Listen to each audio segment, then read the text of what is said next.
So students, जैसा कि आप सभी को पता होगा, लास्ट क्लास के अंदर हम लोगों ने इन मेन्यू के ऊपर काम किया था। और इन मेन्यू पे जब हम क्लिक करते हैं तो इसी मेन्यू से रिलेटेड ही आपके जो प्रोडक्ट हैं वो यहाँ पे शो हो जाते हैं। ठीक है। सो आज की इस वीडियो में हमें अब क्या करना है इस प्रोजेक्ट के अंदर। इस प्रोजेक्ट के अंदर अभी हमें जो रजिस्टर और लॉगिन वाला जो फंक्शनैलिटी है उसको इसके अंदर बनाना होगा। ठीक है। तो चलिए, सबसे पहले मैं यहाँ पे जो रजिस्टर का जो फॉर्म वगैरह होता है उसको यहाँ पे हम बना लेते हैं। तो रजिस्टर फॉर्म वगैरह बनाने के लिए आपको क्या करना होगा, एक रजिस्टर के लिए एक अलग ही पेज जो है उसे क्रिएट करना होगा। ठीक है। तो सिंपली आप क्या करिए, यहाँ पे आ जाइए। ठीक है, अपने कोड में। और कहाँ पे रजिस्टर का कोड आप यहाँ पे बनाएंगे, तो देखिए आप बनाएंगे जो HTTP शॉप वाला जो मेन आपका ये फोल्डर है, इसी के अंदर आप बनाएंगे यहाँ पे आपका register.php। ठीक है। तो मैं इस न्यू फाइल पे क्लिक करता हूँ, यहाँ लिखता हूँ register.php। ठीक है। तो इस नाम से मैंने यहाँ पे बना लिया। ठीक है। तो सिंपली सबसे पहले आपको इसमें भी क्या करना होगा, जो मेन्यू है उसको इंपोर्ट करना होगा और HTML की डॉक्यूमेंटेशन जो है उसको यहाँ पे राइट करना होगा। तो चलिए, सबसे पहले मैं उसको यहाँ पे राइट कर लेता हूँ। देखिए स्टूडेंट्स, मैंने यहाँ पे जो HTML की डॉक्यूमेंटेशन थी और यहाँ पे जो नैव बार था मैंने उसको यहाँ पे रिक्वायर कर लिया है। अगर अभी मैं इस रजिस्टर को सेव करके रन करूँगा तो सिर्फ नैव बार जो है ये मेरे को दिखाई देगा। ठीक है। तो अभी हमें यहाँ पे क्या करना है, जैसे इस register.php को ओपन करने के लिए आपको एक बटन भी तो यहाँ पे कहीं देना होगा। ठीक है। तो हम यहाँ पे क्या करेंगे, सिंपली एक अकाउंट के नाम से यहाँ पे मेन्यू बनाएंगे और उस अकाउंट पे जब हम क्लिक करेंगे तो वो ड्रॉप डाउन मेन्यू वहाँ पे ओपन होगा और उसके अंदर लिखा हुआ आएगा दो मेन्यू, लॉगिन का और एक रजिस्टर का। ठीक है। तो ऐसा ड्रॉप डाउन मेन्यू आपको इस मेन्यू के अंदर नैव बार में बनाना है। ठीक है। तो आप कैसे बनाएंगे जरा उसको देखिए। सिंपल आपको क्या करना है, सबसे पहले बूटस्ट्रैप की वेबसाइट पे आपको चले जाना है। यहाँ पे ऐसे ओपन कर लीजिएगा और यहाँ पे सर्च करिएगा नैव बार। ठीक है। तो मैंने यहाँ पास किया नैव बार कुछ इस तरीके से। तो देखिए यहाँ पे नैव बार आ गया। ठीक है। तो आपको याद होगा ये वाला नैव बार हमने यहाँ पे इंपोर्ट किया हुआ था। ठीक है। इसी का कोड हमने कॉपी किया था। अब जो देखिए इसके अंदर आपको एक ड्रॉप डाउन भी दिख जाएगा। ठीक है। तो देखिए इसमें ड्रॉप डाउन का कोड भी यहाँ पे मेंशन होगा। तो देखिए ये रहा आपका LI, ये देख रहे हैं ये वाला। तो यहाँ से लेके यहाँ तक ये जो पूरा कोड है इसको आपको यहाँ से कॉपी कर लेना है। ठीक है। क्योंकि जो ये कोड आप देख रहे हैं ये सिंपली आपके ड्रॉप डाउन का है। तो इसे कॉपी कर लीजिए आप। और कहाँ पे इसे पेस्ट करना है आपको, सिंपली जो nav.php आपने बना रखा है ना एलिमेंट के अंदर, इसी के अंदर आपको पेस्ट करना है। ठीक है। अब इसके अंदर कहाँ पेस्ट करेंगे, जो ये आपका अबाउट अस है इसके ठीक ऊपर। ठीक है। तो मैंने यहाँ पे इस तरीके से इसको पेस्ट कर दिया, देख लीजिए। इसे अरेंज कर लीजिएगा सही से। जरा एक बार सेव करके इसे रन करिए, देखिए कैसा दिखाई देता है ये। तो देखिए मैंने रिलोड किया तो देखिए यहाँ पे ये ड्रॉप डाउन जो हमें देखने को मिल रहा है। तो बस अब आपको यहाँ पे क्या करना है, जो ये एक्शन और ये अनदर एक्शन आप देख रहे हैं ना, इन दोनों को हटाना है और इसकी जगह पे आपको लॉगिन और रजिस्टर जो है वो यहाँ पे पास कर देना है। ठीक है।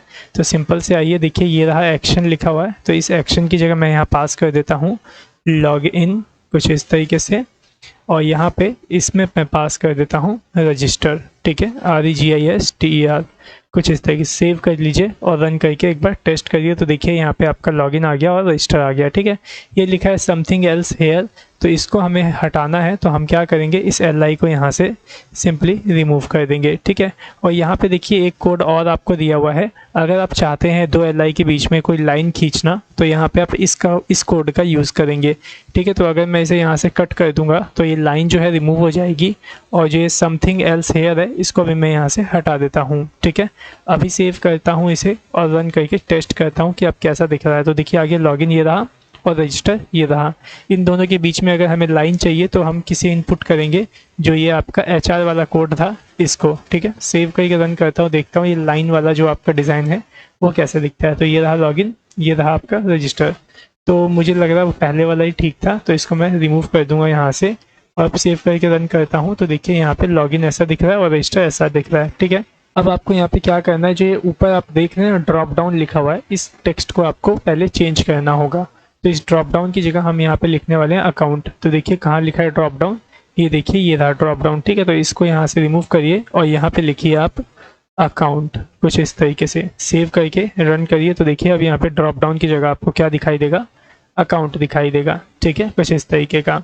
अब यहाँ पे क्या करना है, सिंपली जब रजिस्टर के बटन पे क्लिक होगा तो क्या ओपन होना चाहिए, आपका register.php ओपन होना चाहिए। तो इसमें पास कर दीजिए register.php, ठीक है, कुछ इस तरीके से सेव कर लीजिए और रन करके ओपन करिए, देखिए register.php ओपन होता है या नहीं। तो देख लीजिए आपका register.php यहाँ पे ओपन हो चुका है, ठीक है।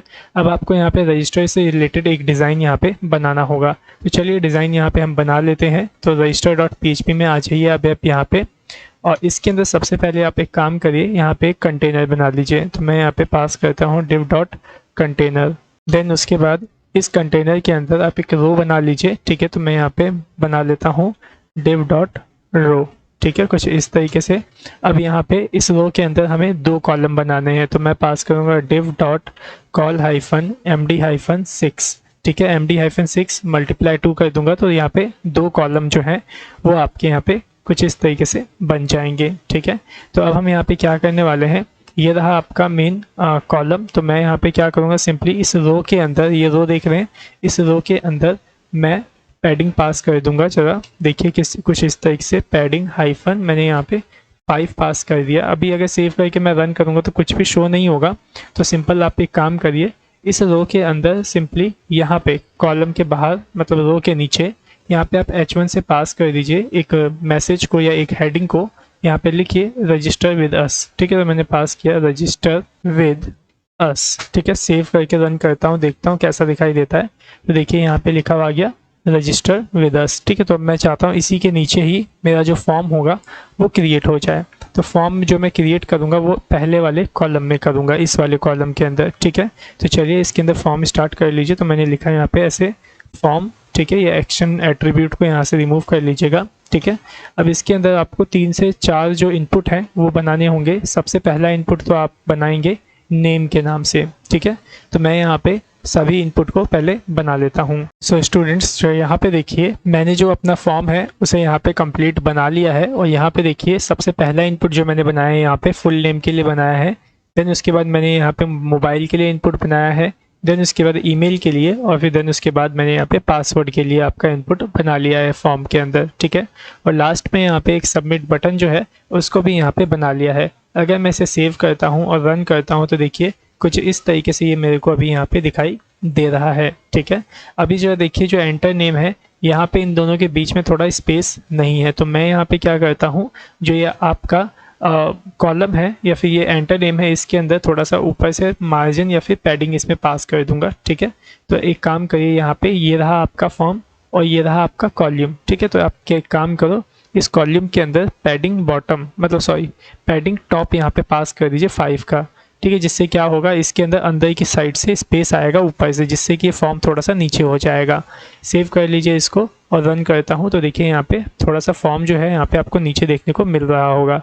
ये रहा आपका enter name, mobile number, email ID, ठीक है। देन उसके बाद यहाँ पे पासवर्ड डाल के सिंपली आपको क्या करना होगा, रजिस्टर नाउ के बटन पे क्लिक करना होगा, ठीक है। तो चलिए अब हमें सिंपली करना क्या है, इसका जो एजाक्स है वो करना है। लेकिन उससे पहले मेरे को यहाँ पे एक छोटा सा जो डिज़ाइन है उसको यहाँ पे प्रिपेयर करना था, ठीक है। तो सिंपली डिज़ाइन आप कैसे करेंगे जो उसको देखिए। जो ये आपका H1 है रजिस्टर विद अस, इसको यहाँ से आप हटाइए और जो ये आपका कॉलम है इसके अंदर जो है इसको इस तरीके से पास कर दीजिए। अभी अगर आप सेव करके रन करेंगे तो देखिए कुछ इस तरीके से आपको दिखाई देगा, ठीक है। यहाँ से जो हमने पैडिंग टॉप 5 दिया है ना, आप इसको एक बार फिलहाल के लिए हटा दीजिए यहाँ से। और बेशक आप क्या करिए, इस H1 के अंदर आप क्लास पास कर लीजिए, ठीक है, कुछ इस तरीके से। और इसके अंदर आप मार्जिन बॉटम पास कर दीजिए। तो मैं मार्जिन बॉटम यहाँ पे 4 पास कर देता हूँ। सेव करके रन करता हूँ तो देखिए अब यहाँ पे परफेक्ट आपको सही से दिख रहा होगा, ठीक है। अब हम यहाँ पे क्या करेंगे, जो ये आपका रो है ना, ये वाला डिव क्लास रो जिसमें हमने पैडिंग 5 इस तरीके से पास करके रखा है, इसके अंदर आप जो शेडो पास करिए, ठीक है। तो मैं यहाँ पास कर देता हूँ शेडो -LG, ठीक है। मतलब यहाँ पे मैंने लार्ज अमाउंट ऑफ शेडो जो है उसको मैंने यहाँ पास कर दिया है। सेव करके एक बार रन करिए, देखिए कैसा डिज़ाइन आपको देखने को मिलता है। तो देख लीजिए यहाँ पे कुछ इस तरीके से यहाँ पे बॉक्स की तरीके से आपको यहाँ पे दिखाई दे रहा होगा, ठीक है। मैं चाहता हूँ ये बॉक्स आपका यहाँ से स्टार्ट होना चाहिए, ना कि एकदम ऊपर से। तो आपको सिंपली क्या करना होगा, यहाँ पे इसके अंदर जैसे हमने पैडिंग 5 पास किया है वैसे ही इस कंटेनर जो मेन कंटेनर है इसके अंदर भी आपको पैडिंग पास करनी होगी। तो मैंने यहाँ पे पैडिंग 5 इस तरीके से पास कर दिया। अभी रन करता हूँ तो देखिए यहाँ पे कुछ इस तरीके से आपको दिखाई दे रहा होगा, मतलब जो आपका ये बॉक्स है वो यहाँ से स्टार्ट हो रहा है, ठीक है। बट यहाँ पे जो ऊपर जो है, ऊपर में शेडो हमें नहीं दिख रही, जिसकी वजह से ये पता नहीं चल पा रहा है कि जो हमारा बॉक्स है वो कहाँ से स्टार्ट हो रहा है। तो सिंपली मैं यहाँ पे क्या करूँगा, जो हमने शेडो LG इस तरीके से पास किया है इसको यहाँ पे रिमूव करूँगा और यहाँ पे मैं स्टाइल को इस तरीके से इनलाइन स्टाइल पास करूँगा शेडो के लिए, ठीक है। तो मैं यहाँ पे पास कर दूँगा बॉक्स हाइफन शेडो को कुछ इस तरीके से, और इसमें जो वैल्यू है वो मैं पास करूँगा 0 pixel 0 pixel 15 pixel sharp CCC, ठीक है। सेव करते हैं इसको और रन करके टेस्ट करते हैं। देखिए यहाँ पे किस तरीके की शेडो जो है वो आपको देखने को मिलती है। तो देख लीजिए यहाँ पे आपकी जो शेडो है वो एकदम परफेक्ट आ चुकी है। थोड़ी सी छोटी आई है, कम आई है शेडो, थोड़ी सी बढ़ा देता हूँ मैं। यहाँ पे 15 पिक्सल है, आप इसको क्या करिए फ़िलहाल के लिए यहाँ पे 30 पिक्सल एक बार पास करके चेक करिए, ठीक है। तो मैं एक बार रन करता हूँ तो देखिए थोड़ा सा यहाँ पे आपको शेडो जो है वो बढ़ा हुआ दिख रहा होगा, ठीक है। तो इतना ही डिज़ाइन मेरे को बनाना था। और एक चीज़ और करना था, यहाँ पे रजिस्टर विद अस के नीचे मेरे को एक अंडरलाइन पास करनी है, ठीक है, मतलब एक लाइन पास करनी है हॉरिजॉन्टल। तो सिंपली आप इस H1 के नीचे एक HR को इस तरीके से पास कर दीजिए, सेव कर लीजिए इसको और रन करिए। तो देखिए कुछ इस तरीके से आपको यहाँ पे दिख रहा है, ठीक है। लेकिन मैं ये चाहता हूँ कि ये जो लाइन है ये यहाँ पे भी, इधर भी आनी चाहिए। तो अब ये कैसे होगा, अगर हमें पूरे में लाइन चाहिए, यहाँ से लेके यहाँ तक में पूरे में अगर लाइन चाहिए तो हमें इस रजिस्टर विद अस को कहाँ रखना होगा, रो के अंदर रखना होगा। कॉलम के अंदर रखा है अभी हमने, तो इसी वजह से देखिए यहाँ पे हाफ लाइन ही आपको देखने को मिल रही है। तो एक काम करते हैं, इसको कॉलम से इन दोनों को आप यहाँ से ऐसे कंट्रोल X कर दीजिए और यहाँ पे एक बार रख लीजिए, ठीक है, रो के अंदर सीधा। तो मैंने ऐसे पेस्ट किया, सेव करके एक बार रन करता हूँ तो देखिए अब आपका रजिस्टर विद अस यहाँ पे आ गया और जो लाइन है यहाँ से लेके यहाँ तक में आपको देखने को मिल रही है। सो चलिए डिज़ाइन जो था वो यहाँ पे कंप्लीट हो गया। अब चलिए अब इस रजिस्टर का जो कोड है वो हम करते हैं। तो इस रजिस्टर करवाने के लिए हमें क्या करना होगा, सबसे पहले एजाक्स कोड करवाना होगा, ठीक है। तो आ जाइए आप सबसे नीचे, लेकिन उससे पहले ये फॉर्म देख रहे हैं, फॉर्म में एक क्लास आप सेट कर लीजिएगा। तो मैं यहाँ पे फॉर्म में क्लास सेट कर लेता हूँ रजिस्टर फॉर्म, ठीक है। मैंने पास किया register underscore FRM register form, ठीक है। इसी के माध्यम से मैं इसको सेलेक्ट करूँगा और एजाक्स पास करूँगा, ठीक है। तो आ जाइए यहाँ पे बॉडी में नीचे, सबसे नीचे, और यहाँ पे स्क्रिप्ट को स्टार्ट कर लीजिए। तो मैंने यहाँ पास किया स्क्रिप्ट को और फिर इसके अंदर जो आपका jQuery का कोड है उसको आप स्टार्ट कर लीजिए document.ready। उसके बाद फंक्शन यहाँ पे आप पास कर दीजिए कॉल बैक, और इसके अंदर फिर आप सेलेक्ट कर लीजिए, किसको सेलेक्ट करेंगे, यहाँ पे जो आपका फॉर्म है उसको, ठीक है। तो मैंने यहाँ पे फॉर्म को आपके सेलेक्ट कर लिया, रजिस्टर फॉर्म। इसके अंदर पास करता हूँ मैं यहाँ पे सबमिट को, ठीक है। और इसके अंदर मैं यहाँ पे कॉल बैक फंक्शन इस तरीके से पास करूँगा और इस फंक्शन के अंदर सबसे पहले मैं इवेंट को रिसीव करूँगा कुछ इस तरह से, और यहाँ पे इवेंट को रिसीव करके प्रिवेंट डिफ़ॉल्ट पास कर दूँगा ताकि आपका जो फॉर्म है वो रिलोड ना होने पाए, ठीक है। अब यहाँ पे सिंपली हमें क्या करना है, डायरेक्ट यहाँ पे हमें एजाक्स करना है। तो सिंपली एजाक्स का कोड इस तरीके से स्टार्ट करिए, एजाक्स, ठीक है। इसके अंदर टाइप क्या होगा आपका एजाक्स का, पोस्ट, ठीक है। तो यहाँ पोस्ट डिफाइन कर दीजिए। देन उसके बाद किस URL से आप रिक्वेस्ट करना चाहते हैं तो URL यहाँ पे पास कर दीजिए। तो मैं चाहता हूँ यहाँ पे कि जो ये आपका PHP फोल्डर देख रहे हैं, इस PHP फोल्डर के अंदर न्यू यूज़र के नाम से मैं एक फ़ाइल बनाऊंगा, तो उसी का रिक्वेस्ट मेरे को यहाँ पे करना है। तो मैंने यहाँ पे पास कर दिया PHP फोल्डर के अंदर न्यू अंडरस्कोर यूज़र के नाम से एक PHP फाइल पड़ी होगी, ठीक है। तो उसी का मैं यहाँ पे रिक्वेस्ट कर रहा हूँ। देन उसके बाद यहाँ पे आपको डेटा सेंड करना होगा जो भी आपने रजिस्टर फॉर्म में डाला है। तो मैं यहाँ पे डेटा को इस तरीके से पास कर देता हूँ और यहाँ पे मैं यूज़ करने वाला हूँ न्यू फॉर्म डेटा मेथड का, ठीक है। तो मैंने पास कर दिया न्यू फॉर्म डेटा और इसके अंदर मैं दिस को पास कर देता हूँ। तो दिस को पास करने से क्या आएगा, इसके अंदर जो आपका फॉर्म है वो आ जाएगा, ठीक है। अगर हम इस न्यू फॉर्म डेटा को यूज़ कर रहे हैं तो यहाँ पे आपको जो प्रोसेस डेटा है उसको यहाँ पे फॉल्स करना होगा और जो आपका कंटेंट टाइप है उसको भी यहाँ पे आपको फॉल्स करना होगा। तो चलिए मैं इसको फॉल्स कर देता हूँ। देन उसके बाद आप यहाँ पे यूज़ कर सकते हैं बिफोर सेंड को, ठीक है। तो मैंने बिफोर सेंड यूज़ कर लिया और इसमें एक फंक्शन को पास कर दिया कुछ इस तरीके से। तो बिफोर सेंड आपका कब काम करेगा, जब आप सबमिट पे क्लिक करेंगे और जब आपकी रिक्वेस्ट हो रही होगी तो, ठीक ठीक है। तो मैं चाहता हूँ जब बिफोर सेंड पे क्लिक हो, मतलब सॉरी, जब आपका फॉर्म सबमिट हो तो जो रजिस्टर नाउ है यहाँ पे लिखा हुआ आ जाए प्लीज़ वेट, ठीक है। तो आप इसको सेलेक्ट कर लीजिए यहाँ पे। तो क्लास आप में इसमें कुछ आप क्लास डाल दीजिए जिसके माध्यम से हम इस बटन को सेलेक्ट कर सके। तो मैं यहाँ पे क्लास सेट कर देता हूँ r_बटन, मतलब रजिस्टर बटन, कुछ इस तरीके से छोटी सी क्लास है। तो यहाँ पे सिंपली मैं सेलेक्ट कर लूँगा r बटन को, मतलब जो रजिस्टर बटन है उसको, और इसके अंदर का जो HTML है इसको मैं यहाँ पास कर दूँगा प्लीज़ वेट, ठीक है। तो मैंने लिखा प्लीज़ वेट कुछ इस तरीके से, ठीक है। और इस बटन को मैं डिसेबल भी कर दूंगा, ठीक है। डिसेबल क्यों करें, क्योंकि जब एक बार यूज़र इस पर क्लिक कर दे तो बार बार क्लिक नहीं होना चाहिए, ठीक है। वह बार बार क्लिक होगा तो बार बार एजाक्स हो जाएगा, ठीक है। तो मैं यहाँ पे एट्रीब्यूट सेट कर देता हूँ कुछ इस तरीके से। यहाँ पे मैंने पास किया डिसेबल्ड एट्रीब्यूट को, और इसकी वैल्यू भी क्या होगी, डिसेबल्ड एट्रीब्यूट, ठीक है। तो डिसेबल ही इसकी वैल्यू भी होगी। तो यहाँ पे क्या होगा, जैसे ही आपका फॉर्म सबमिट होगा तो आपका जो सबमिट बटन है उसमें प्लीज़ वेट आ जाएगा, और जो आपका बटन होगा वो डिसेबल हो जाएगा, ठीक है। अगर आपका फॉर्म सक्सेसफुली सबमिट हो जाता है और रिस्पॉन्स आता है तो उस केस में आपका क्या एग्जीक्यूट करेगा, सक्सेस, ठीक है। तो सक्सेस में भी आप यहाँ पे फंक्शन को इस तरीके से पास कर दीजिए, और इस फंक्शन के अंदर सिंपली आप रिस्पॉन्स को रिसीव कर लीजिए। तो मैंने यहाँ पे रिस्पॉन्स पास कर लिया, और यहाँ पे फ़िलहाल मैं अलर्ट में पास कर देता हूँ रिस्पॉन्स को, ठीक है। बाद में इसको हम हैंडल करेंगे। और यहाँ पे जो हमने बिफोर सेंड में जो आपका बटन का टेक्स्ट चेंज किया था और इसे डिसेबल किया था, इसको यहाँ पे आप एनेबल कर देना, और जो पहले टेक्स्ट था यहाँ पे रजिस्टर नाउ, यही टेक्स्ट हमें इसके अंदर वापस से लिखना होगा। तो देख लीजिए मैंने यहाँ पे आपके रजिस्टर बटन में HTML पास कर दिया रजिस्टर नाउ, और इसके अंदर से रिमूव करना है हमें एट्रीब्यूट, तो यहाँ पास करिए रिमूव एट्रीब्यूट, ठीक है। तो रिमूव एट्रीब्यूट इस तरीके से पास करेंगे, एट्रीब्यूट का A यहाँ पे कैपिटल होगा, और यहाँ पे सिर्फ डिसेबल आप पास कर दोगे तो यहाँ पे आपका ये एट्रीब्यूट रिमूव हो जाएगा, ठीक है। अब इसे सेव कर लीजिए, और चलिए अब हम ये न्यू यूज़र .php वाली फाइल है इसको अब हम बना लेते हैं, ठीक है। कहाँ बनाएंगे, इस PHP फोल्डर के अंदर राइट क्लिक करिए, न्यू फाइल पे क्लिक करिए, और यहाँ पे new_user.php जो फाइल का नेम है उसको यहाँ पे राइट कर दीजिए, एंटर प्रेस करिए। अब यहाँ पे आपको करना क्या है, सिंपली PHP को इस तरीके से स्टार्ट कर लेना है यहाँ पे, और यहाँ पे आप रिक्वायर कर लीजिए सबसे पहले तो अपने db.php को, ठीक है। तो मैं यहाँ पे रिक्वायर सिंपली कर लेता हूँ db.php को। देन उसके बाद जो भी डेटा आपको यहाँ पे रिसीव हो रहा है उसको आप यहाँ पे रिसीव कर लीजिए, ठीक है। तो सिंपली सबसे पहले हम क्या रिसीव करेंगे, यहाँ पे यूज़र का जो फुल नेम होगा उसको रिसीव कर लेते हैं, ठीक है। फुल नेम किसके माध्यम से रिसीव करेंगे, यहाँ पे पोस्ट जो सुपर ग्लोबल है आपका उसके माध्यम से, ठीक है। तो मैंने इसमें पास कर दिया यहाँ पे फुल नेम, ठीक है, कुछ इस तरह से। देन उसके बाद हमें क्या मिलेगा, यहाँ पे आपका मोबाइल नंबर, ठीक है। एक बार देख लेते हैं हमने क्या सेट किया था इसमें।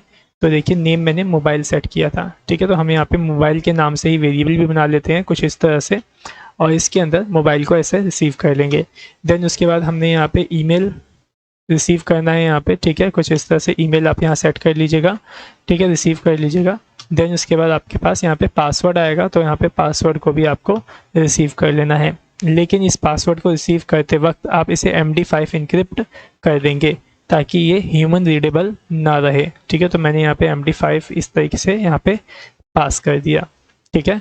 देन इसके बाद मेरे को यहाँ पे करंट डेट की भी ज़रूरत होगी, तो मैं यहाँ पे सिंपली क्या करता हूँ, एक CD के नाम से, मतलब करंट डेट के नाम से एक वेरिएबल बनाता हूँ, और इसके अंदर जो आपका डेट मेथड है इसको इस तरीके से कॉल करता हूँ, और इसके अंदर सिंपली हमें किस फॉर्मेट में यहाँ पे डेट निकाल के रखनी है। तो हमें यहाँ पे सबसे पहले ईयर निकालना है, ठीक है। देन उसके बाद इस तरीके से हाइफन देंगे, उसके बाद आप यहाँ पे पास करेंगे मंथ, और उसके बाद यहाँ पे डी, ठीक है। तो YMD के फॉर्मेट में ईयर, मंथ और डेट के फॉर्मेट में आपको यहाँ पे डेट निकल के इसके अंदर मिल जाएगी, ठीक है। सो अब हमें यहाँ पे क्या करना है, जो भी आपने यहाँ पे डेटा रिसीव करके रखा है इसको अपने डेटाबेस में स्टोर करना है, ठीक है। तो किस टेबल में स्टोर करेंगे, तो यहाँ पे टेबल आपको डायनेमिक बनाना है। तो सिंपली आप यहाँ पे क्या करिए, एक चेक करिए, यहाँ पे इस तरीके से चेक नाम से क्वेरी ऐसे लिखिए और चेक करिए कि टेबल यहाँ पे पहले से आपके डेटाबेस में बना हुआ है कि नहीं, ठीक है। तो मैं यहाँ पे रजिस्टर के नाम का एक टेबल बना के चेक करने वाला हूँ, ठीक है। तो आप यहाँ पे सिंपली लिखिए यहाँ पे ऐसे select all column from register table, ठीक है। तो मैंने यहाँ पास कर दिया REGISTER रजिस्टर टेबल। तो यहाँ पे क्या होगा, अगर आपके डेटाबेस में रजिस्टर टेबल मौजूद होगा तो ये डेटा निकाल के दे देगा, लेकिन अगर रजिस्टर टेबल नहीं होगा तो उस केस में हम क्या करेंगे, रजिस्टर से टेबल एक बनाएंगे, रजिस्टर वाला टेबल बनाएंगे। ठीक है, तो सिंपली आप इसे इफ़ के अंदर रख लीजिए और पहले इसे चेक कर लीजिए। ठीक है, तो मैंने अब चेक इस तरीके से लिखा और यहाँ पे मतलब इस चेक के अंदर अगर ट्रू आ जाएगा, मतलब अगर ये सही में ये डेटा रिटर्न कर देगा तो इसके अंदर ट्रू आ जाएगा, तो ऑटोमेटिकली आपका जो इफ़ है वो एग्जीक्यूट करेगा। ठीक है, तो यहाँ पे आपको इज इक्वल्स टू ट्रू डाल के ऐसे चेक करने की ज़रूरत नहीं है। यहाँ पे अगर सिर्फ आप ऐसे भी चेक लिखते हैं तो इसका मतलब यही होता है कि अगर इसके अंदर ट्रू आया है तो ये आपका इफ़ चलेगा, लेकिन अगर इसके अंदर ट्रू नहीं आया है तो आपका यहाँ पे क्या चलेगा, एल्स चलेगा। तो सबसे पहले हम यहाँ पे एल्स के अंदर जो कोड है उसको पास कर देते हैं। सो यहाँ पे एल्स के अंदर सबसे पहले हमें अब क्या करना पड़ेगा, टेबल बनाना पड़ेगा। तो यहाँ पे आप सिंपली क्वेरी चलाइए क्रिएट टेबल वाली। ठीक है, तो मैं यहाँ पे क्रिएट पहले तो वेरिएबल बना लेता हूँ CREAT क्रिएट अंडरस्कोर टेबल के नाम से, और इसी के अंदर डायरेक्ट क्वेरी को ऐसे रन कर दूंगा। ठीक है, तो मैंने यहाँ पे DB को ऐसे एक्सेस किया और यहाँ पे मैंने क्वेरी को इस तरीके से एक्सेस किया। ठीक है, और इसके अंदर मैं क्वेरी लिख देता हूँ। ठीक है, तो सिंपली लिखिए क्रिएट टेबल, कौन सा टेबल बना रहे हैं, रजिस्टर का। ठीक है, तो मैंने पास किया क्रिएट टेबल रजिस्टर, पैरेंथेसिस दीजिए, एंटर प्रेस करिए। पहला जो कॉलम है वो बनाइए ID के नाम से, और ये आपका कहाँ जाएगा, इंट में। ठीक है, तो इंट मैंने यहाँ पास कर दिया और यहाँ पे जो डिजिट है वो 11 पास कर दिया। और ये जैसे कि आपको पता है ये नॉट नल होगा और यहाँ पे ऑटो इंक्रीमेंट होगा। ठीक है, एक ही चीज़ मैंने काफ़ी बार बता रहा हूँ आपको यहाँ पे, उम्मीद करता हूँ ये सब चीज़ समझ में आ गई होगी। तो मैं फटाफट से यहाँ पे जो 3 से 4 कॉलम है उसको यहाँ पे बना लेता हूँ। एक था आपका यहाँ पे फुल नेम का, तो मैंने पास कर देता हूँ फुल नेम। ठीक है, और ये किस में जाएगा आपका, varchar 255। ठीक है, नॉट नल यहाँ पे हटा दीजिएगा। देन उसके बाद यहाँ पे फुल नेम के बाद आपका आएगा क्या, मोबाइल नंबर। ठीक है, तो मैं यहाँ पे मोबाइल के नाम से ही बना लेता हूँ, इसे भी आप varchar में रखिएगा। ठीक है, अब आप सोच रहे होंगे ये मोबाइल है लेकिन फिर भी हम इसे varchar में रख रहे हैं, इंट में क्यों नहीं रख रहे। तो इंट के अंदर अगर हम रखेंगे तो कुछ ना कुछ बाद में चल के आपको प्रॉब्लम्स आ जाएंगी, क्योंकि मेरे साथ ऐसा पहले हो चुका है। तो इसी वजह से हम यहाँ पे क्या करेंगे, varchar के अंदर ही इसको पास करेंगे। ठीक है, कुछ इस तरीके से। और इसके अंदर आप 100 भी पास कर देंगे तो चलेगा, क्योंकि 10 डिजिट का तो आपको मोबाइल नंबर ही होता है। ठीक है, मोबाइल के बाद आप यहाँ पे बनाएंगे ईमेल कॉलम। ठीक है, ये भी आपका जाएगा varchar। ठीक है, इसको बेशक आप कर दीजिए 200, क्योंकि 200 तक का तो वैसे ईमेल नहीं होता है, बट कोई बात नहीं, आप यहाँ पे कर दीजिए। ठीक है, तो ईमेल हो गया आपका। देन उसके बाद आप यहाँ पे बनाएंगे क्या, पासवर्ड का। ठीक है, पासवर्ड ये भी जाएगा आपका किस में, varchar 255 में। ठीक है, तो यहाँ पे सारे बन गए। एक और रह गया आपका डेट का। ठीक है, तो डेट में हम क्या यहाँ पे बनाएंगे, डेट के लिए आप यहाँ पे ऐसे पास कर दीजिए डेट। ठीक है, इतना पास कर देंगे तो डेट के लिए आपका डेट वाला जो कॉलम होगा वो यहाँ पे हो जाएगा। ठीक है, देन इसके बाद आपको यहाँ पे ID को बनाना होगा प्राइमरी की। तो यहाँ पे सिंपली लिखिए प्राइमरी की, PRIMARY प्राइमरी स्पेस की, और इसके अंदर पास कर दीजिए आप ID को कुछ इस तरीके से। ठीक है, तो यहाँ पे हमने क्वेरी जो है वो पूरी राइट कर दी है। बस अब इस क्वेरी को आपको यहाँ पे चेक करके देखना है कि यहाँ पे जो टेबल है आपका वो बना या नहीं। ठीक है, तो सिंपली आ जाइए यहाँ पे नीचे, और यहाँ पे देखिए जो हमने क्वेरी लिखी है ना, इस क्वेरी को यहाँ पे हमने टर्मिनेट नहीं किया, ऐसे ऐसे टर्मिनेट कर दीजिएगा। ठीक है, देन उसके बाद यहाँ पे इफ़ को ऐसे पास कर दीजिए और इसमें लिखिए चेक टेबल। ठीक है, मतलब सॉरी क्रिएट टेबल लिखिए, और यहाँ पे एको में पास करिए कि अगर आपका टेबल बन गया होगा तो यहाँ पे सक्सेस आ जाना चाहिए, लेकिन अगर यहाँ पे आपका टेबल नहीं बना होगा तो यहाँ पे एल्स इस तरीके से पास करिए, और यहाँ पे एको में आप पास कर दीजिए टेबल नॉट क्रिएटेड। तो मैंने पास कर दिया यहाँ पे टेबल नॉट क्रिएटेड कुछ इस तरीके से। ठीक है, तो यहाँ पे क्या होगा, अगर आपका टेबल बन जाएगा तो सक्सेस, अगर नहीं बनेगा तो टेबल नॉट क्रिएटेड मैसेज आ जाएगा। ठीक है, लेकिन हम चाहते हैं कि जब हमारा टेबल सक्सेसफुली अगर क्रिएट हो जाता है तो उस केस में जो हमारा डेटा है उस डेटा को हम अपने टेबल के अंदर क्या करना चाहते हैं, स्टोर करना चाहते हैं। तो ये, लेकिन आपको यहाँ पे एक बात का और ध्यान रखना पड़ेगा, जैसे कि यहाँ पे एक बात ये समझिए कि जैसे कि यूज़र ने आपको जो भी ईमेल ID डाल के दिया है वो अगर पहले से ही अगर आपके टेबल में मौजूद होगा तो फिर आप क्या करेंगे, तो यहाँ पे आपको क्या करना होगा, ये बात चेक करनी होगी कि जो यूज़र रजिस्टर्ड कर रहा है क्या वो हमारे डेटाबेस में, क्या वो हमारे टेबल में क्या पहले से रजिस्टर्ड तो नहीं है। अगर पहले से रजिस्टर होगा तो हम उसे दोबारा से रजिस्टर नहीं करने देंगे और उसको मैसेज दे देंगे यूज़र ऑलरेडी एग्जिस्ट का। ठीक है। तो ये सब हम करेंगे कैसे, जरा उसको देखिए। तो सिंपली आप यहाँ पे क्या कर रहे हैं, फिलहाल चेक कर रहे हैं कि जो यूज़र ने ईमेल भेजा है क्या वो हमारे डेटाबेस में या फिर हमारे टेबल में मैच करता है कि नहीं। तो सिंपली आपको यहाँ पे क्या करना होगा, सेलेक्ट का यूज़ करना, मतलब डेटा निकाल के चेक करना होगा। तो सिंपली आप यहाँ पे क्या करिए, एक वेरिएबल बना लीजिए चेक अंडरस्कोर यूज़र के नाम से, ठीक है। और इसके अंदर सिंपली आप डीबी को ऐसे स्टार्ट कर लीजिए और इसी में जो क्वेरी है उसको भी ऐसे पास कर लीजिए और इसके अंदर लिखिए simply select all column from register where email equals to user email, मतलब जो यूज़र ने अभी हमें ईमेल भेजा है ना, वही वाला ईमेल आप इसमें इस तरीके से राइट कर दीजिए। तो यहाँ पे क्या होगा कि अगर ये क्वेरी आपकी चल जाती है, मतलब अगर जो यूज़र ने ईमेल आपको भेजा है अगर वो ईमेल मतलब डेटाबेस में अगर मौजूद होगा तो ये क्वेरी आपको डेटा रिटर्न करके दे देगी, ठीक है। लेकिन अगर जो ईमेल आईडी यूज़र ने हमें भेजा है, अगर वो ईमेल आईडी अगर हमारे डेटाबेस में नहीं होगा तो ये क्वेरी आपको डेटा रिटर्न करके नहीं देगी, ठीक है। तो इसको आपको चेक करना होगा। कैसे चेक करेंगे, जरा वो देखिए। जो चेक यूज़र है, इस चेक यूज़र के अंदर से आपको सिंपली नम रोज़ को चेक करना होगा। तो मैं यहाँ पे पास करता हूँ नम अंडरस्कोर रोज़, ठीक है। अब ये नम रोज़ क्या करता है मैं आपको फिर से एक बार बता देता हूँ। तो नम रोज़ एक ऐसी प्रॉपर्टी है जो कि आपको ये बताता है कि जो यहाँ पे ईमेल आईडी आई है वो आपके टेबल में कितनी बार मौजूद है, ठीक है। अगर आपके टेबल के अंदर ये ईमेल आईडी 2 से 3 बार अगर मौजूद होगी तो ये नम रोज़ आपको 3 रिटर्न करके देगा। अगर एक बार अगर ये ईमेल आईडी आपके टेबल में होगा तो ये नम रोज़ आपको 1 रिटर्न करके देगा। लेकिन अगर आपके टेबल में ये ईमेल आईडी नहीं होगी तो ये नम रोज़ आपको क्या रिटर्न करके देगा, 0 रिटर्न करके देगा। तो हम यहाँ पे कंडीशन लगा लेंगे, क्या, जरा वो देखिए। सिंपल मैंने यहाँ पे इफ़ में इसको पास किया और मैंने यहाँ पे पास किया क्या नम रोज़ ने आपको 0 के बराबर वैल्यू रिटर्न नहीं किया। फिर से समझिए मैंने क्या लिखा, क्या नम रोज़ ने 0 रिटर्न नहीं किया। नहीं किया का मतलब तो क्या रिटर्न किया इसने, कोई भी पॉजिटिव वैल्यू। अगर कोई भी पॉजिटिव वैल्यू ये आपको रिटर्न करता है 1 से लेकर के आगे तक की जो भी वैल्यू हो उसमें से कुछ भी रिटर्न करता है तो इसका मतलब ये है कि यूज़र आपके टेबल में पहले से मौजूद है। तो मैं यहाँ पे यूज़र को एको से मैसेज दे दूँगा यूज़र ऑलरेडी एग्जिस्ट का, ठीक है। लेकिन अगर ऐसा नहीं होता है तो इस केस में हम यहाँ पे क्या करेंगे, सिंपल यूज़र का जो डेटा है उसको अपने टेबल के अंदर स्टोर कर लेंगे, ठीक है। तो इस एल्स के अंदर अब आप स्टोर करने वाला जो कोड है वो आप करोगे, ठीक है। सो उम्मीद करता हूँ अच्छे से ये चीज़ समझ में आ गई होगी, क्योंकि ये चीज़ मैंने स्टार्टिंग जब किया था आपका PHP तो उस समय भी मैंने ये आपको बहुत ही अच्छे से इस चीज़ को समझाया था, ठीक है। तो चलिए अब इसके अंदर स्टोर करने वाला जो कोड है उसको हम कर लेते हैं। स्टोर करने के लिए सिंपली यहाँ पे आप एक वेरिएबल बना लीजिए स्टोर के नाम से, ठीक है। तो मैंने स्टोर ऐसी वेरिएबल बना लिया, इसी में से डीबी क्वेरी को ऐसे एक्सेस करूँगा और जो आपकी क्वेरी है डेटा स्टोर करने वाली इसमें मैं राइट कर देता हूँ। तो कैसे स्टोर करेंगे, सिंपल लिखेंगे insert into register table, then उसके बाद ऐसे कॉलन ऐसे दीजिए, ठीक है। कॉलन कह रहा हूँ, पैरेंथेसिस दीजिए और किस किस कॉलम में आप डेटा स्टोर करना चाहते हो उस कॉलम के नेम इसमें लिख दीजिए।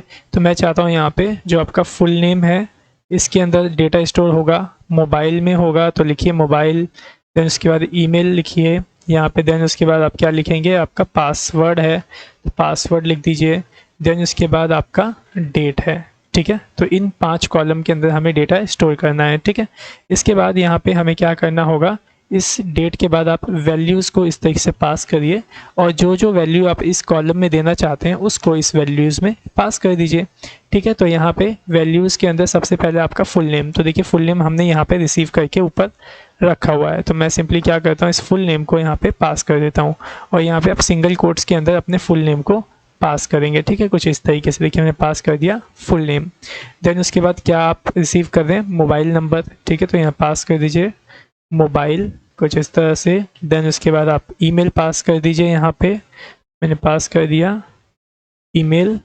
देन उसके बाद ईमेल के बाद आपका पासवर्ड आया होगा तो आप इस पासवर्ड को भी यहाँ पे इस तरह से पास कर दीजिए और लास्ट में जो करंट डेट होगी उसको आप यहाँ पे पास कर दीजिए। तो मैंने यहाँ पे CD को इस तरीके से पास कर दिया, ठीक है। तो यहाँ पे देख लीजिए इंसर्ट करने वाली जो क्वेरी थी वो यहाँ पे आपकी रेडी हो चुकी है।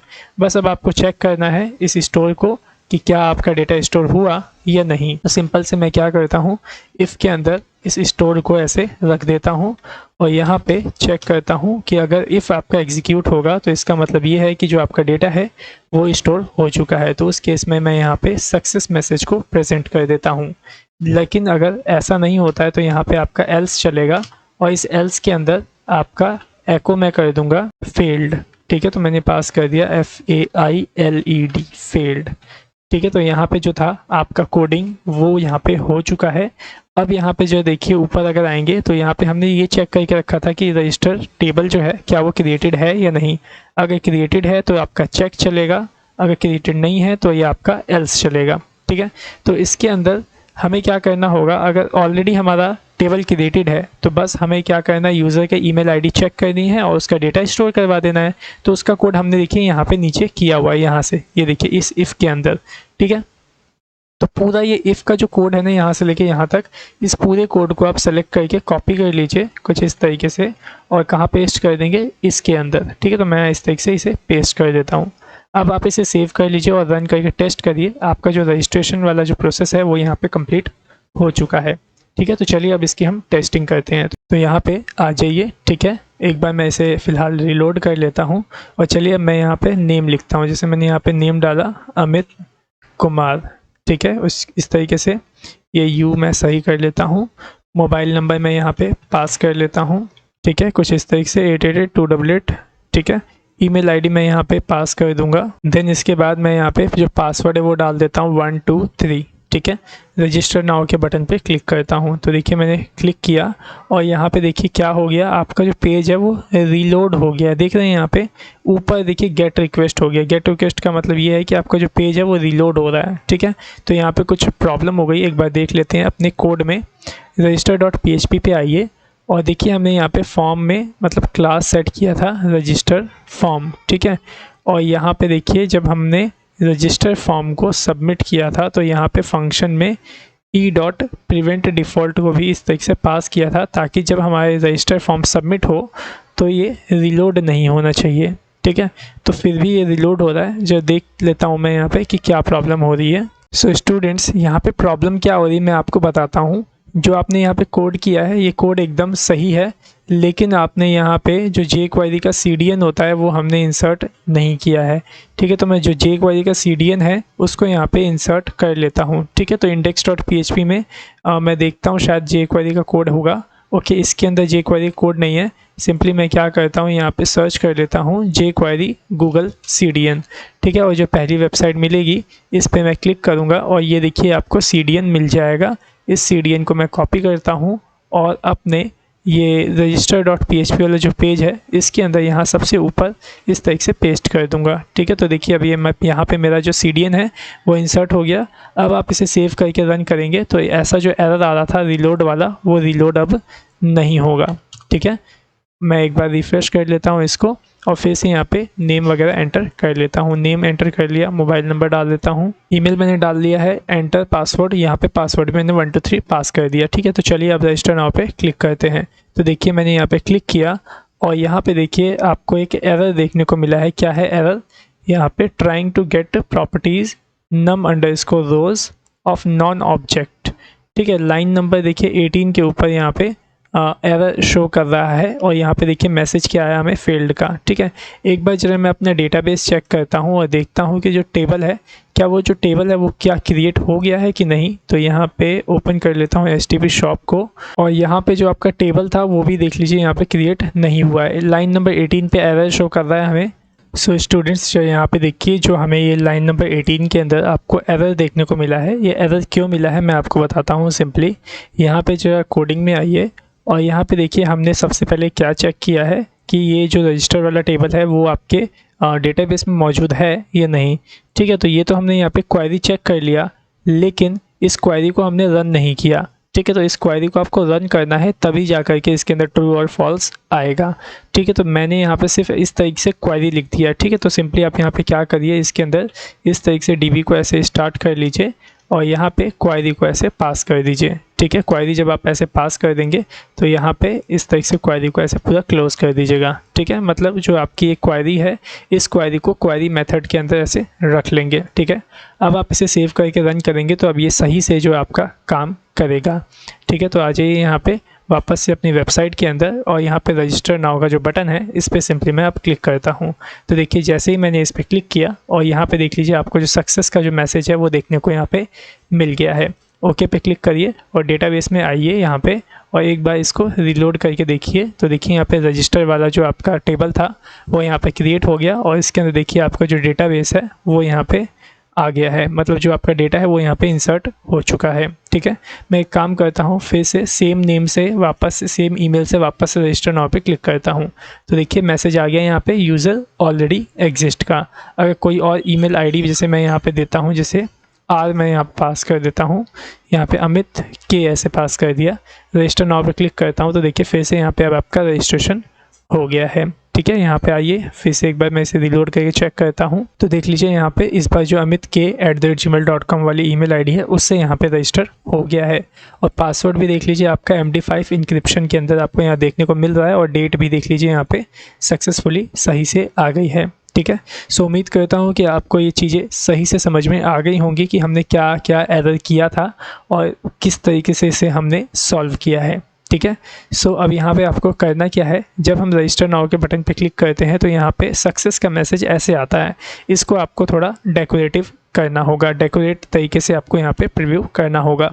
ठीक है, तो उसके लिए सिंपली क्या करेंगे, आपको register.php पे यहाँ पे आ जाना है और सिंपली यहाँ पे आना है नीचे। ठीक है, और यहाँ पे अलर्ट के अंदर आपने रिस्पांस को रखा हुआ है तो आप सिंपली इस रिस्पांस को इफ़ कंडीशन में रखिए। ठीक है, तो मैंने यहाँ पे इफ़ कंडीशन इस तरीके से स्टार्ट किया, रिस्पांस मैं इस तरीके से यहाँ पे पास करता हूँ और इसमें ट्रिम पास करता हूँ ताकि जो वाइट स्पेस है वो रिमूव हो जाए। अब इसके अंदर मैं पास करूँगा कि क्या आपके रिस्पॉन्स ने आपको सक्सेस मैसेज रिटर्न किया। अगर सक्सेस रिटर्न किया तो क्या होना चाहिए, तो अगर इसने सक्सेस आपको रिटर्न किया तो यहाँ पे एक div क्रिएट होना चाहिए। तो मैं यहाँ पे एक वेरिएबल बना लेता हूँ div के नाम से और यहाँ पे राइट करता हूँ document डॉट क्रिएट एलिमेंट। ठीक है, तो मैंने पास किया document dot create element div। ठीक है, कुछ इस तरीके से कैपिटल में लिखेंगे div। ठीक है, अब इस div के अंदर मैं क्या करूँगा, कुछ क्लासेस को जो है वो ऐड कर दूँगा। तो मैंने यहाँ पे div पास किया और इसमें लिखता हूँ क्लास नेम। ठीक है, अब यहाँ पे देखिए मैं क्लास नेम ऐसे लिख रहा हूँ। तो यहाँ पे जो मैंने div इस तरीके से यहाँ पे लिखा है ना, तो ये आपका jQuery का मेथड है, सॉरी jQuery कह रहा हूँ, जावास्क्रिप्ट का प्योर मेथड है। ठीक है, क्लास के मतलब अगर आप किसी div के अंदर या किसी एलिमेंट में क्लास नेम ऐड करना चाहते हो तो अगर आप ऐसे क्लास नेम लिखेंगे तो इसके अंदर जो आपका क्लास नेम है वो ऐड हो जाएगा। और अगर आप चाहते हैं jQuery के माध्यम से क्लास नेम ऐड करना तो सिंपली आप क्या करिए, इस div को jQuery के मेथड से सेलेक्ट करिए कुछ इस तरीके से। ठीक है, तो ये jQuery का मेथड है, इस तरीके से अगर आप सेलेक्ट करते हैं तब आप इसमें ऐसे पास कर पाएंगे ऐड क्लास। ठीक है, ऐड क्लास। ठीक है, कुछ इस तरीके से ऐसे पास करेंगे और इसके अंदर जो क्लास आप ऐड करना चाहते हो वो ऐड कर दो। तो मैं इसमें पास कर देता हूँ अलर्ट हाइफन सक्सेस। ठीक है, और इस div के अंदर मैं चाहता हूँ कुछ टेक्स्ट को ऐड करना है HTML को, तो सिंपली आप सेलेक्ट कर लीजिए वापस से इस div को और इसके अंदर पास करिए ऐसे HTML और यहाँ पे मैसेज दे दीजिए रजिस्ट्रेशन सक्सेसफुल। सो देखिए मैंने पास कर दिया रजिस्ट्रेशन सक्सेसफुल। ठीक है, तो अब मेरे को क्या करना होगा, इस div को कहीं ना कहीं तो अपेंड करना होगा। तो सिंपली आप क्या करिए, देखिए जहाँ पे आपने ये फॉर्म आपका ख़त्म हो रखा है ना, इसके नीचे सिंपली एक div बना लीजिए। ठीक है, तो मैंने div बना लिया और इसमें एक क्लास सेट कर लीजिए आप मैसेज के नाम से। तो मैंने यहाँ पे पास कर दिया MSG। ठीक है, तो इसी के अंदर मैं अपेंड कर दूंगा। तो आ जाइए यहाँ पे नीचे एंटर करिए और जो मैसेज वाला बॉक्स है उसको सेलेक्ट कर लीजिए। तो मैंने यहाँ पे MSG इस तरीके से सेलेक्ट कर लिया और इसके अंदर मैं अपेंड को इस तरीके से पास कर देता हूँ। ठीक है, अपेंड में किसे पास कर दूंगा, जो वो आपका div है ना उसको मैं यहाँ पे पास कर देता हूँ। तो मैंने ऐसे div को इस तरीके से राइट कर दिया। तो यहाँ पे क्या होगा, जैसे ही आपका रजिस्ट्रेशन सक्सेसफुल होगा वैसे ही मैसेज के अंदर जो आपका ये अलर्ट हमने बनाया है वो आ जाएगा। ठीक है। तो अब हमें क्या करना होगा, कुछ सेकंड के बाद जो मैसेज हमने यहाँ पे अपेंड किया है उसको रिमूव भी करना होगा, ठीक है। तो आप चाहें तो यहाँ पे अपेंड का भी यूज़ कर सकते हैं, या तो आप सिंपली HTML का भी यूज़ कर सकते हैं, कुछ भी यूज़ कर सकते हैं। लेकिन अगर HTML यूज़ करेंगे तो जो पहले वाला डेटा होगा वो डिलीट होगा, देन उसके बाद नया आएगा, ठीक है। और अपेंड में क्या होता है कि पहले वाला डेटा रह जाता है और जो नया वाला डेटा होता है वो भी उसमें इंसर्ट हो जाता है। बस ये दो यहाँ पे अंतर है HTML में और अपेंड के अंदर, ठीक है। तो यहाँ पे आपको 1 या 1.5 सेकंड के बाद ये मैसेज रिमूव भी करना होगा, तो यहाँ पे आप यूज़ करेंगे क्या, सेट टाइम आउट मेथड का, ठीक है। और इसके अंदर 2 पैरामीटर होते हैं। पहला तो आपको फंक्शन डिफाइन करना होता है, दूसरा आपको यहाँ पे नंबर देना होता है। नंबर का मतलब है कि टाइमिंग देनी होती है, कितने सेकंड के बाद आपका ये फंक्शन एग्जीक्यूट करना चाहिए। तो मैंने यहाँ पे लिखा 1500 मिली सेकेंड के बाद मेरा ये जो फंक्शन है वो एग्जीक्यूट कर जाए, ठीक है। तो मैं इस फंक्शन के अंदर क्या लिखूँगा, तो इस फंक्शन के अंदर जो मैसेज है ना उसको मैं खाली कर दूंगा, ठीक है। तो यहाँ पे MSG ऐसे पास कर दूंगा और इसके अंदर HTML को ऐसे पास कर देता हूँ, ठीक है। और इसे एम्प्टी करने के लिए ऐसे सिर्फ डुअल कोट्स ऐसे पास करके आप छोड़ दीजिए। तो यहाँ पे क्या होगा, जैसे ही सक्सेस मैसेज आएगा वैसे ही आपका रजिस्ट्रेशन सक्सेसफुल का मैसेज आ जाएगा, ठीक है। और उसके अंदर मैसेज के अंदर अपेंड हो जाएगा, मतलब आ जाएगा HTML के माध्यम से। देन उसके बाद हम HTML के माध्यम से जो भी उसके अंदर का डेटा है उसको हम ऐसे रिमूव कर देंगे, ठीक है। तो सिंपल है इतना। तो चलिए अब इसे सेव कर लीजिए और एक बार रन करके टेस्ट करिए कि मैसेज आ रहा है या नहीं। सो मैं यहाँ पे नेम एंटर कर लेता हूँ, यही मोबाइल नंबर कुछ भी यहाँ पे ऐसे डाल दूंगा, ईमेल आईडी डाल देता हूँ, जैसे कि मैं यहाँ पे ankit@gmail.com, पासवर्ड डाल दूंगा 1234, रजिस्टर नाउ पे क्लिक करता हूँ। तो देखिए मैसेज आ गया यहाँ पे, रजिस्ट्रेशन सक्सेसफुल, और देखिए चला भी गया, ठीक है। एकदम यहीं चिपका हुआ आया था। तो मैं क्या करता हूँ, इसके अंदर थोड़ा सा मार्जिन टॉप पास कर दूंगा, जिससे रजिस्टर वाला जो मैसेज आया था वो थोड़ा सा नीचे खिसक के आएगा, ठीक है। तो कहाँ गया, ये रहा ऐड क्लास, इसमें मैं पास कर दूंगा मार्जिन टॉप, ठीक है। मार्जिन टॉप -3 पास कर देता हूँ, ठीक है। और साथ ही साथ जो इसका टाइमिंग है ना 1500, इसको 25 कर देता हूँ। इस तरीके से सेव करके रन करता हूँ तो देखिएगा मैसेज आपको देखने को मिलेगा। अमित कुमार डाल दिया, मोबाइल नंबर कुछ भी, और यहाँ पे इस बार मैं डाल देता हूँ जैसे दिनेश है ना, दिनेश, और कुछ ऐसे ही पास कर देता हूँ क्योंकि dinesh@gmail.com मैं पहले ऐड कर चुका हूँ। पासवर्ड डाल दूंगा मैं कुछ भी, यहाँ पे रजिस्टर नाउ पे क्लिक करता हूँ, देखिए आ गया रजिस्ट्रेशन सक्सेसफुल। और अगर वापस से इस पर क्लिक करूँ तो कुछ आ रहा है, कुछ नहीं आ रहा है। तो आपको क्या करना होगा, उसके लिए भी यहाँ पे कंडीशन पास करनी होगी कि अगर रिस्पॉन्स आपको सक्सेस मैसेज नहीं देता है तो क्या आना चाहिए, ठीक है। तो देखिए यहाँ पे आपने कंडीशन चेक किया है, ये इफ़ वाला, ठीक है। तो एक काम करो, जरा यहाँ से ना इसको एंटर करके थोड़ा ऐसे करो जिससे कि हमें थोड़ा रीडेबिलिटी का तरीका सही हो जाए, ठीक है। तो यहाँ पे इफ़ बंद है, सिंपली अब यहाँ पे आप एल्स पास करो कि अगर आपका सक्सेस नहीं आता है तो क्या होना चाहिए। तो सिंपल इसी के अंदर का सारा कोड आप कॉपी पेस्ट कर लो, बस हमें मैसेज चेंज करना है तो उसको हम चेंज कर देंगे। कॉपी कर दो यहाँ पे, एल्स में पेस्ट कर दो, और यहाँ पे अलर्ट सक्सेस की जगह आप पास कर दो डेंजर, ठीक है, कुछ इस तरह से। और यहाँ पे रजिस्ट्रेशन सक्सेसफुल आ रहा है ना लिखा हुआ, तो यहाँ पे आप रजिस्ट्रेशन सक्सेसफुल की जगह लिख दो रिस्पॉन्स को, कि जो भी रिस्पॉन्स आया होगा वो प्रिंट हो जाएगा। तो मैंने यहाँ पे रिस्पॉन्स को इस तरीके से पास कर दिया, ठीक है। बस अब आप सेव कर लीजिए और रन करके टेस्ट करिए, ठीक है। तो एक बार रिलोड कर लेता हूँ मैं, यहाँ पे ये पास करता हूँ मैं मोबाइल नंबर, ईमेल आईडी डालता हूँ dinesh@gmail.com, पासवर्ड भी डाल दूंगा, रजिस्टर नाउ पे क्लिक करता हूँ तो देखिए मैसेज आ गया यूज़र ऑलरेडी एग्जिस्ट का, ठीक है। तो देख लीजिए मैंने यहाँ पे जो रजिस्ट्रेशन फॉर्म था वो बना लिया है, और इसको पूरा जो डेटाबेस से कनेक्शन वगैरह था वो भी मैंने यहाँ पे कर दिया है। जैसे ही आप क्लिक करेंगे तो आपका सिंपली जो डेटाबेस में जो भी डेटा होगा वो यहाँ पे स्टोर हो जाएगा, देख लीजिए यहाँ पे, ठीक है। सो उम्मीद करता हूँ ये चीज़ समझ में आ गई होगी। बस यहाँ पे देख लीजिए जो हमने इस बार रजिस्ट्रेशन फॉर्म ये बनाया है ये इतना एडवांस नहीं है जितना एडवांस मैंने आपको HTTP ड्राइव वाले में सिखाया था। तो एक बार तो मैं आपको वो चीज़ सिखा चुका हूँ, तो सिंपली अभी मैं आपको यहाँ पे एक टास्क देता हूँ कि इसकी जो प्रोटेक्शन है वो आपको बढ़ानी होगी, ठीक है। जैसे कि ईमेल आईडी वेरिफिकेशन वगैरह वो सब आप यहाँ पे बना लीजिएगा। फिलहाल यहाँ पे मैं सिंपल से एक ऐसा ही रजिस्ट्रेशन फॉर्म यहाँ पे रखने वाला हूँ, और एक और मैं यहाँ पे लॉगिन वाला भी रखने वाला हूँ, ठीक है। तो लॉगिन का जो कोड होगा वो तो हम नेक्स्ट वीडियो में सीखेंगे। फिलहाल आपको एक टास्क यही है कि आप यहाँ पे यहीं पे चेक अगर करना चाहें तो चेक कर सकते हैं, जैसे कि HTTP ड्राइव वाले में हमने चेक किया था कि यूज़र अगर जब ईमेल डाले तो यहाँ पे लोडर प्रेजेंट होता था, और फिर अगर सही है तो यहाँ पे चेक हो जाता था, लेकिन अगर ये ईमेल आईडी पहले से रजिस्टर्ड है तो यहाँ पे क्रॉस हो जाता था और ये आपका रजिस्टर नाउ वाला जो बटन है ये भी डिसेबल हो जाता था। ठीक है, और एक चीज़ और यहाँ पे करना है आपको कि ये name, mobile number, email ID और पासवर्ड के अंदर, इनपुट के अंदर